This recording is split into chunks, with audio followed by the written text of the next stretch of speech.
여러분 반갑습니다. 지역자치연구소 최용승입니다. 어, 오늘은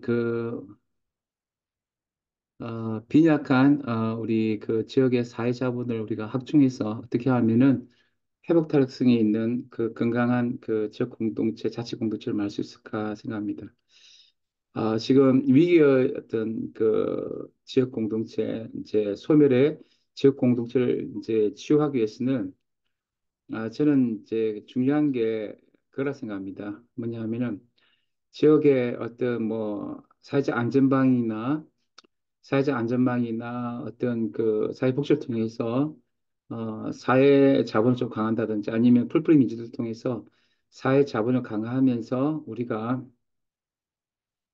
조금 이 사회 자본을 구축해서 우리가 조금 회복 탄력성이 가능한 그런 그 지역자치 공동체를 만들어야 한다 생각합니다. 그 원래 지금 뭐 부자들이 그 강남공화국에 있는 사람들이 가장 뭐 자본력도 많고 또 인적 자본도 많고 또 문화 자본도 많고 사회 자본도 많지만 그만큼 이제 이 지역은 가난하다는 거죠. 사회적 자본도 굉장히 약하고 그래서 지역 중심으로 사회 자본을 우리가 확충해 가야 한다는 거죠. 그래서 뭐 이를 위해서 다양한 방식이 있을 수 있습니다. 아까 사회 안전망과 사회 복지를 강화해서 사회 자본을 키운다든지 또 풀뿌리 민주주의를 강화해서 사회 자본을 키울 수 있고요. 언면동 주민자치센터와 평생교육을 통해서 조금씩 또 우리 사회 자본을 키울 수도 있습니다. 또 아파트의 여러 가지 또 놀이 또 배움 공동체에서 여러 가지 이제 사회적 자본을 만드는 그런 우리가 노력들을 할 수 있다고 생각합니다.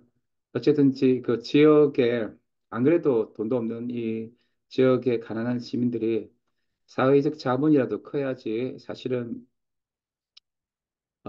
우리가 그 경제적 사회 약자의 어떤 좀, 회복이 있지 않을까 생각합니다. 그러니까, 사회적 약자들에 대한 사회 안전망과 사회 복지를 강화하는 것이 사회 복지를 강화하는 것이고, 또 풀질 민주주의를 통해서 그 사회 자본을 강화할 때 결국 그 사회 약자들이 살 수 있다는 거죠. 그래서, 사회적 자본을 우리가 만들기 위해서 굉장히 노력해야 되는데, 주민자치센터가 풀뿌리 민주주의를 또 지향하면서 또 사회적 자본을 잘 만들어야 한다고 생각하고요. 또, 개인적으로 여러 가지 고민들이 필요하다고 생각합니다. 근데 사실 우리나라 사람들은 사실은 또, 풀뿌리 민주주의를 할 수 있는 그 정치 시민으로서 국민의 시민 역량이 부족하기 때문에, 사실은 풀뿌리 민주주의를 강한다는 것은 또 사실은 사회자본을, 굉장히 강화하는 한 방식이 된다고 생각합니다.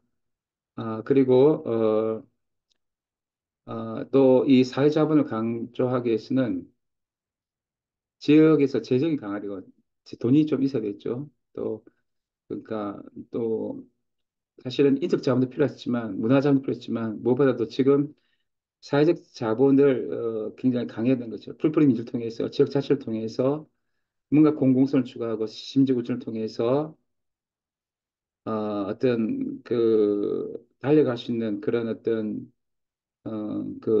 시민성의 어떤 창출을 통해서 사회적 신뢰를 강화하면서 우리가 사회적 자본을 우리가 이렇게 굉장히 확충해 가는 생각합니다. 브루디나 콜먼 등의 사회적 자본에서는 굉장히 어떤 자본을 강조하면서 사실은 우리가 강남공화국이나 서울공화국보다 자본이 굉장히 뭐 인적 자본이나 사회 자본이나 모두 약하다 이런 쪽에 우리가 생각을 하게 됩니다. 사실 그런 것보다도 좀 긍정적으로 우리가 사회자본을 키워서 사회적인 정치적 존재로서 우리들이 좀 나아갈 때 우리가 좀 더 풀뿌리 민주주의와 함께 사실은 이제 우리가 회복 탈성 있는 사회 자본을 가진 그 지역 공동체가 되지 않을까 생각합니다. 특별히 사실 일단 사회적 안전망이나 사회복지를 통해서 또한 풀뿌리 통해서 실질적으로 우리 공동체를 우리가 강화해야 되고 이럴 때 이 공동체 내에서 또 사회적 경제적 약자들이 좀 높아진 어떤 경제 자본과 함께 사회 자본을 가지고 주민자치 활동을 하면서 더욱더 우리가 사회적 자본을 높여가는 생각입니다. 사실은 그 굉장히 가난한 사람들은 사실은 뭐 인적 자본도 약하고 돈도 없지만 자본도 약하거든요. 그렇기 때문에 굉장히 가난한 사람들이 어떻게 하든지 사회적 자본을 이제 가지게 하고 그들이 또한 사회적 안전망과 또 어떤 복지 안에서 또 풀뿌리 민주 안에서 뭔가 사람들 관계를 맺으면 사회적 신뢰를 가질 수 있도록 우리가 굉장히 노력해야 한다 생각하고 또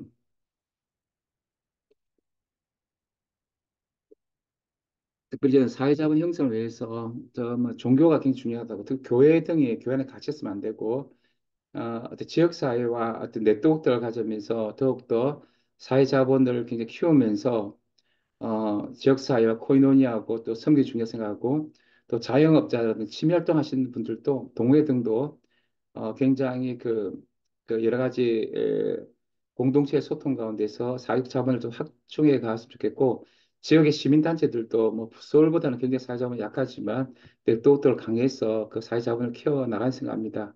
그래서 사회적 네트워크가 제대로 작동되게 해서 또 주민 자체 중심의 주민 참여 공동체가 제일 구성되어야 한다 생각하고 또 주민 참여 예산 제도와의 연계 등도 있어서 예산 편성부터 결산까지 주민이 참여할 수 있는 제도 토대를 마련한다면 오히려 더 사회적 자본이 커지고 이와 더불어서 또 어떤 뭐 경제적인 또 여러 가지 인적 문화적 자본도 커지지 않을까 생각합니다. 어쨌든 우리가 사회적 자본을 굉장히 확충했으면 좋겠습니다. 당장에는 이제 윤석열 정부가 너무 신자유주의 정책을 하고 있는데 좀 이 사회적 그 안전망과 사회 복지를 강화해서 사회 자본을 구축해야 되고 대의민주를 넘어서 풀필미주 지역 자치를 통해서 또 사회 자본을 구축해서 우리가 좀 이 지역 공동체가 소멸되지 않고 건강히 살아나갈 수 있도록 해 줬으면 좋겠습니다. 안에 그런 지역 공동체가 치유되고 무엇보다 이를 위해서 또 뭐 여러 가지 할 게 많습니다.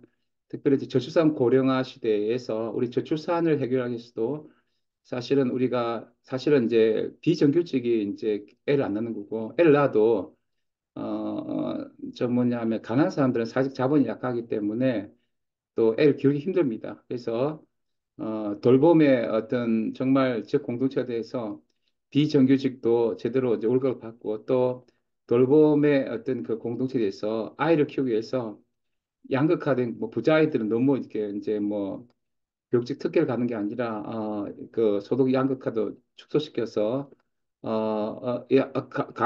하는 마을 안에서 모두가 소통하면서 뭔가 보유권을 가지고 어떤 공동체 체험을 가지면서 이렇게 그 교육을 받을 때 또 사회자본이 구축되고 또 어르신들도 우리가 이제 사회자본을 이제 모두가 가서 언제 그 사회 약자들도 또 독거노인들도 그냥 혼자 있는 게 아니라 혹시 돈이 없더라도 또 사회 안전망과 함께 노인 빈곤 해결하면서 그 풀뿌리 어떤 민주주의와 함께 같이 좀 그 어떤 서로 연대하고 신뢰를 가지면서 또 뭐 필요하다 하면은 공동으로 어떤 그 거주하는 그런 공간을 통해서 서로 신뢰와 공감과 사랑과 또 연대 공동체 구축하는 데 사회자본을 구축하는 것이 굉장히 중요하다고 생각합니다. 어쨌든 이렇게 할 때 양극화 문제도 어느 정도 해결되고 또 소득 불평등과 여러 경제 양극화 여러 가지 지역 소멸 문제도 어느 정도 해결되지 않을까 생각합니다. 어쨌든 지금은